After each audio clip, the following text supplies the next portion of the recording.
Before watching the video, subscribe the channel and then click on the bell icon to get all the update videos.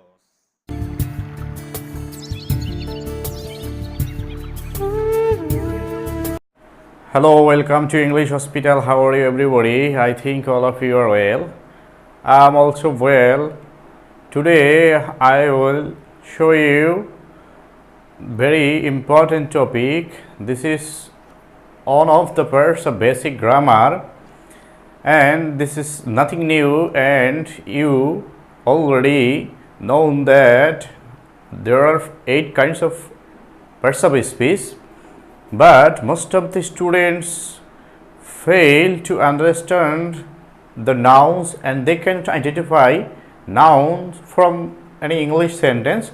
So today I will teach you how to identify or how to use noun and where nouns will be used. So let's start.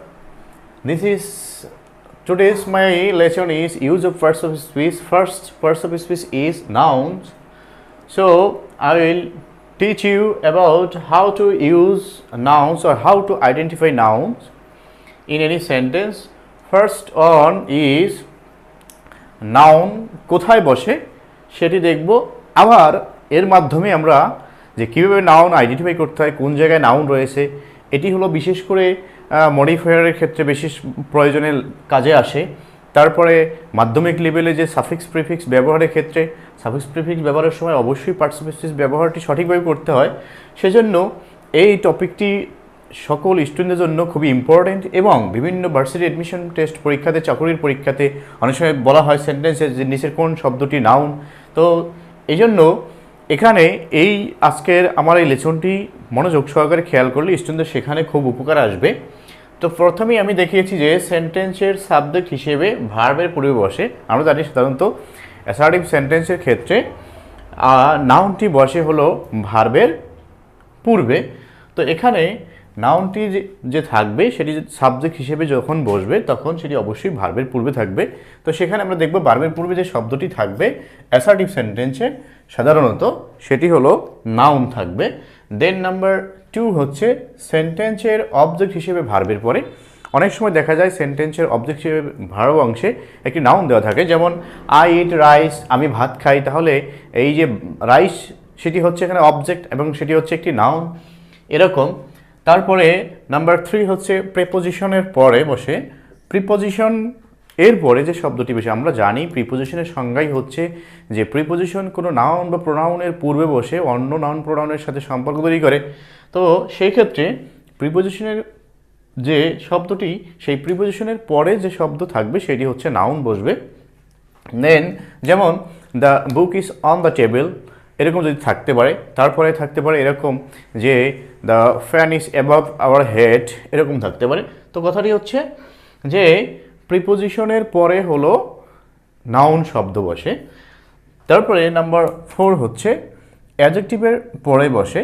তো adjective হলো কোনো noun প্রোনাউনকে বিশেষভাবে নির্দেশ করে বা qualify করে, modify করে বলা হয়। তো এখানে যে শব্দটি অ্যাডজেক্টিভের পরে বসবে সেটি হলো নাউন হিসেবে বসবে। তো যদি অ্যাডজেক্টিভের পরে কোনো শব্দ বসে সেটি অলওয়েজ নাউনই বসে, সেটি হচ্ছে একটি জানার বিষয়। দেন এখানে যদি আমি একটি উদাহরণের মাধ্যমে বলি যে Bangladesh is a developing country, এখানে এই যে ডেভেলপিং শব্দটি এটি হচ্ছে অ্যাডজেক্টিভ এবং কান্ট্রি হলো নাউন। তো এভাবে আরও যদি বলা হয় দ্য পুয়ার, যে আমি যদি বলি দেয়ার ওয়াজ আ পুয়ার ম্যান, একজন গরিব মানুষ ছিল, তাহলে ওই যে ম্যানটি হলো নাউন, তার পূর্বে রয়েছে অ্যাডজেক্টিভ, তাহলে অ্যাডজেক্টিভের পরে ম্যান বসছে সেটি হলো নাউন। দেন নাম্বার 5 হচ্ছে আর্টিকেলসের পরে বসবে। তো আর্টিকেলস শব্দটি বা আমরা জানি এ অ্যান্ড দি হচ্ছে আর্টিকেল। তো আর্টিকেল অলওয়েজ নাউনের পূর্বে বসে।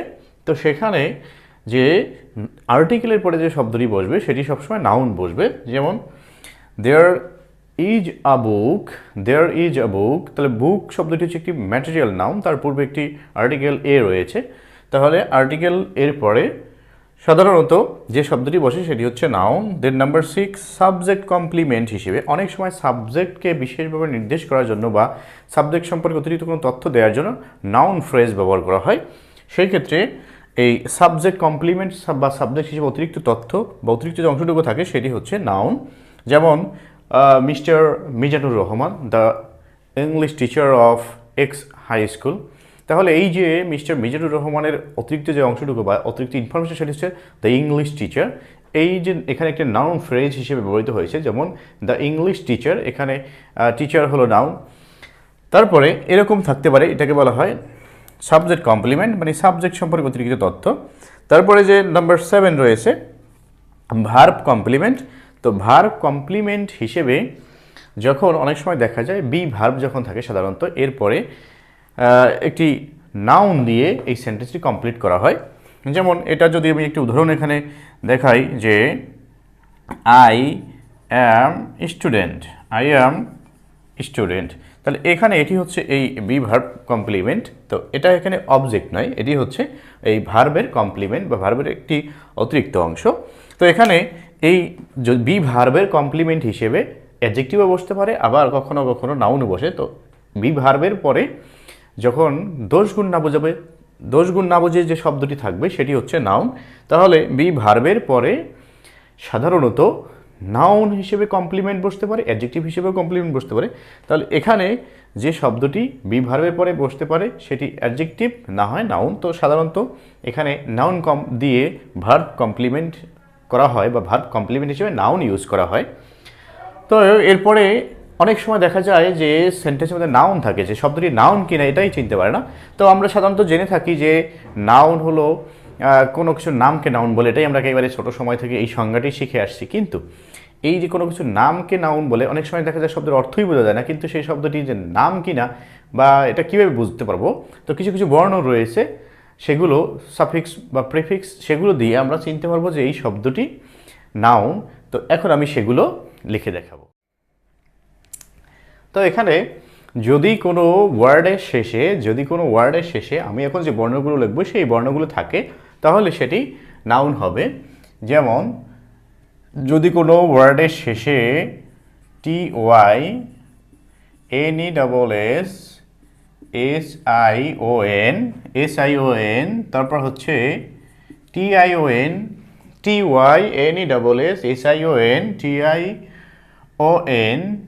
তারপরে হচ্ছে ANCE তারপর হলো MENT তারপর হচ্ছে হুড, এরপর হচ্ছে ডোম, তারপরে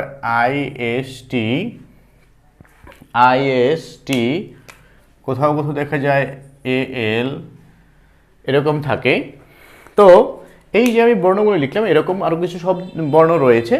তো এইগুলোই হলো বেশি বেশি পরীক্ষাতে আসতে দেখা যায় এই বর্ণগুলো দিয়ে। তো আমরা জানি সাফিক্স হলো শব্দের শেষে যুক্ত করে নতুন শব্দ গঠন করা হয়, প্রিফিক্স হলো শব্দের পূর্বে বসিয়ে নতুন শব্দ গঠন করা হয়। যেমন TY দিয়ে যুক্ত করা যেতে পারে অ্যাবিলিটি, তারপরে রয়েছে অনেস্টি, নেস, উইকনেস, হ্যাঁ এই জাতীয় কথা। তারপরে TION, এটাকে আমরা জন বলে থাকি, যেমন ডিসিজন, টেলিভিশন, এরকম এই শব্দগুলো নাউন। তারপর রয়েছে TION এডুকেশন, ইন্ট্রোডাকশন, এই যে শব্দগুলো এখন আমরা হয়তো ইন্ট্রোডাকশন তো পরিচয়, এটা তো কোনো কিছু নাম না, হ্যাঁ যে সংজ্ঞাগুলো পড়ে থাকি যে কোনো কিছু নামকে নাউন বলে, তাহলে এডুকেশন।